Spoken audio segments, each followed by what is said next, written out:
একদিন এই মুরগির বাচ্চাটার অনেক সর্দি লেগে যায়।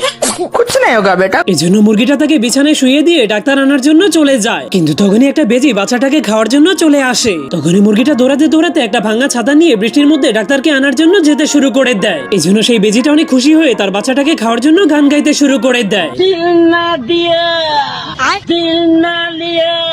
এরপর একটা পর্দা ফেলে নিজের রূপ পরিবর্তন করে ডাক্তার সেজে ফেলে। এরপর দরজা ধাক্কাতে শুরু করলে সেই অসুস্থ বাচ্চাটা অনেক ভয় পেয়ে যায়। কিন্তু বাকি সব বাচ্চাগুলো ভয় না পেয়ে দরজাটাকে খুলে দিলে বেজিটা ঘরের মধ্যে এসে অসুস্থ বাচ্চাটাকে দেখতে শুরু করে দেয়।